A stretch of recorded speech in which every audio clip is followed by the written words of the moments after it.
Baada ya kusuasua kwenye takriban michezo mitatu, Young Africans wanashuka dimbani kukabiliana na kikosi cha Tanzania Prisons kuangalia ni namna gani watarejea kwenye winning streak ambayo wao wamehimisi kwa muda mrefu. Usama ndio jina langu, niko na Shabe Daniel, hii ni The Golden Boot. Tunaenda kuangalia baada ya kusuasua takriban michezo mitatu ni kitu gani ambacho Young Africans wanapaswa kukifanya warudi kwenye reli. Yaani Yanga wamestruggle sana. Wamepitia kipindi kigumu kweli kweli. Inawezekana ndani ya misimu mitatu au minne ambao wamekuwa wakifanya vizuri hawajawahi kupitia mfululizo wa matokeo mabovu kama msimu huu. Wanaenda kukutana na Tanzania Prisons ambao kwa nyepesi sana wapo mwishoni mwa msimamo. Nafasi ya 15 ni KMC peke yao ndio wako chini yao. Tuwategemea Young Africans wakirudi kwenye miguu yao tuliozoea siku zote ya kushinda, au tutegemea Tanzania Prisons wataendelea kwa surprise Young Africans kwa kuzingatia nafasi yao walionayo? Binafsi naamini kwanza mchezo wa kesho ya Jumamosi Yanga na Tanzania Prison, mchezo ambao naamini Young Africans wanaweza karejea katika nafasi ambayo katika matukio na nafasi ambayo wamekuwa wakiwa nayo siku zote, na matukio wakiyapata katika michezo ambazo wamekuwa wakicheza, kwa sababu Young Africans kwa rekodi kwa mfano za msimu huu ndio timu pekee ambayo imeshinda michezo mingi katika uwanja wa nyumbani. Yaani ni timu ambayo inaongoza kwa kukusanya alama nyingi katika uwanja wa nyumbani, na ni uwanja gani? Ni uwanja wa KMC Complex. Kwa hiyo kwanza rekodi zinawabeba katika mchezo wa kesho kupata matokeo dhidi ya Tanzania Prison. Wamekusanya alama zaidi ya 21 katika uwanja huo. Na Tanzania Prison nafikiri ni timu ambayo wamekutana na bahati mbaya sana, ratiba ngumu. Ni ngumu pia kuwalaumu kwa matokeo mabovu ambayo wameyapata katika michezo ya hivi karibuni, kwa sababu natazama katika michezo minne iliyopita. Tuanze mchezo dhidi ya Simba. Hizi ni mechi mfululizo. Mechi ya Simba wametoka kucheza na Simba, wamecheza na Yanga nadhani wamecheza hapo katikati pia na Azam, wamecheza pia na Singida. Mechi 4 hizo dhidi ya wanatofoa wa ligi msimu uliomalizika. Alafu wanarudiana tena na Young Africans. Yaani ni timu chache zinaweza zikasurvive hiyo battle ya hizo timu 4 kubwa kwa sasa hapa Tanzania. Kwa hiyo matukio mabaya pia yamesababishwa pia na ugumu wa ratiba dhidi ya wapinzani ambao wamekutana nao, lakini ukiachana na hilo, nadhani pia ni timu ambayo ina madhaifu mengi msimu huu, hasa kwenye eneo la ulinzi. Ni timu ambayo wanafungwa sana magoli ya kufanana, magoli ya set pieces, magoli ya kona, magoli ya cross, magoli ya mipira ya kutengwa wanaruhusu sana.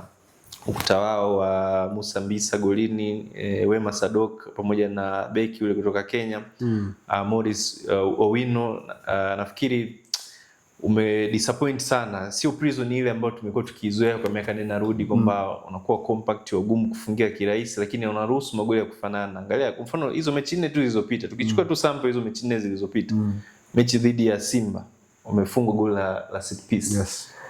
Cross wameshindwa kucheza, Loemba alipiga ile mpira kufunga Mwalimu. Mechi ya Yanga hivyo Depu. Mechi dhidi ya Singida, cross la Menjaju, huyu Lianga, Ayubu Lianga anafunga header. Set piece wakapata Singida dakika ya mwishoni, huyu beki huyu fullback Imoro Ibrahim anafunga goli la set pieces. Kwa hiyo mechi karibia 4 mfululizo, ukitoa tu mechi ya Azam ambayo iliisha bila kufungana, mechi nyingine zote kila mechi wanaruhusu goli la set pieces, wanaruhusu goli la cross. Ni changamoto ambao wako nao Prison msimu huu. Wameruhusu magoli yao katika michezo mingi. Mechi dhidi ya Coast ilitokea wakati wanafunga magoli 4. Wanaruhusu sana magoli ya aina hiyo. Kwa hiyo wanakwenda kukutana na Yanga ambayo hii break kidogo ni kama vile inarudisha Yanga kwenye hali yao. Unaweza kaona pia urejeo baadhi ya wachezaji ambao walikuwa majeraha katika michezo ya hivi karibuni. Nimeona Depu mazoezini, Ibrahim Baka amerejea, lakini pia kuna ongezeko la mwalimu mpya kwenye technical bench.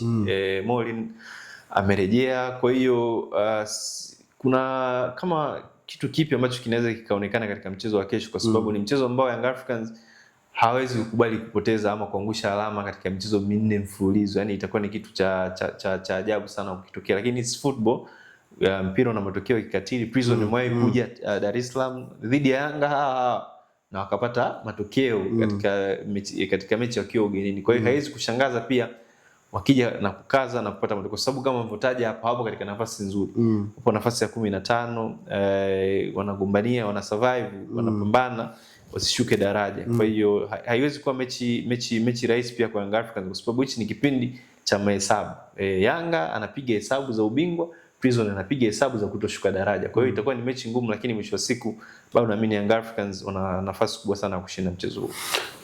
Ukitazama kama ulivyosema, Morin ameongezeka kwenye benchi la ufundi, na kwa mujibu wa press release iliyotolewa na kamati tendaji ya Young Africans wanasema kulikuwa kuna shida aina ya wachezaji na style of play ya mwalimu.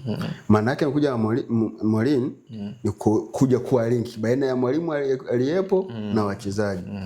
Kitu gani hapa kitaenda kuweka? Falsafa ya mwalimu au falsafa ya Pedro?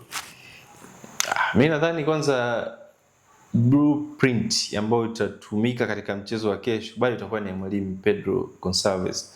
Kwa sababu hakuna namna, yani there's no way kwamba Morin atakuja na falsafa zake azinstill kwa wachezaji katika muda mfupi wa siku 2-3 hizi. Yani itakuwa ni uongo. Yani naamini Yanga anaweza wakashinda, lakini mwisho wa siku tutasikia tukelele pila Morin si vitu gani, lakini haiwezi kuwa hivyo. Yani Yanga kama atashinda kwa ubora wake mwenyewe na falsafa ambazo zimekuwa zikitumika katika kipindi hicho ambacho mwalimu Pedro Gonçalves amekuwepo Young Africans.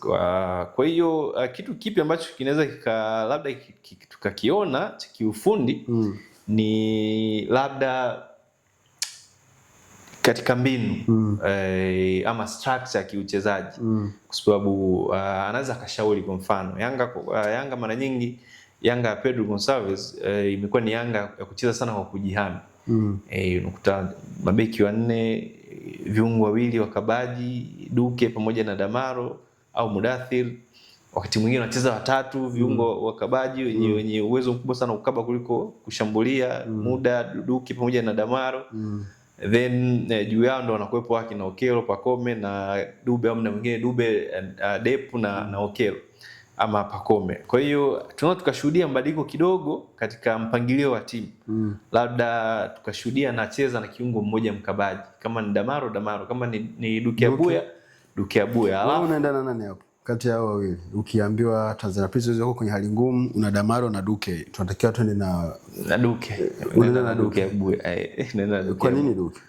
Duke ni mchezaji ambaye ana uwezo mkubwa sana wa kuzuia na ana uwezo pia wa kushambulia, lakini pia ni mchezaji ambaye yuko very athletic, yani ana cover eneo kubwa la uwanja pengine kuliko kiungo yote katika kikosi cha Young Africans. Kwa hiyo against hizi timu ambazo sio ngumu sana, na kwa vile Yanga ipo nyumbani, nafikiri option sahihi ni ya kwanza na Duke Abuya, kwa sababu you expect Young Africans kudominate huo mchezo. Kwa uwezo kudominate ukiwa na viungo wengi wenye akili ya kuzuia. Kwa hiyo lazima udominate ukiwa na wachezaji ambao wanakupa balance kuzuia kidogo, lakini kwa vile una dominate mchezo uwe na wachezaji ambao wabunifu. Okay, Young Africans inamkosa Djigui Diarra, inamkosa na Dickson Job. Tutegemee disappointment yoyote kukosekana kwa wachezaji wawili? Sidhani. Msheri mechi zote ambazo amedaka amecheza vizuri tu. Ukitaka distribution ya mpira yuko vizuri pia mguuni.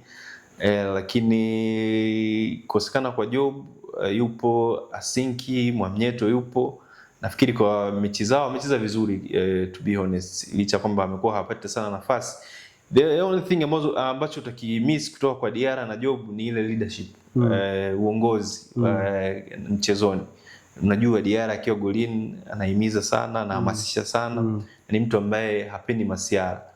Job ni captain, ni kiongozi pia, ana lead by example. Yani ni mchezaji ambaye amekuwa Yanga kwa muda mrefu, kwa hiyo anaelewa nini cha kufanya ili Yanga ipate matokeo, na kama inahitaji kupata matokeo ipate, na kama inahitaji kulinda matokeo iweze kulinda matokeo. Kwa hiyo ni hicho tu ambacho kitakosekana kwa Yanga kumkosa Diarra pamoja na kumkosa Dickson Job.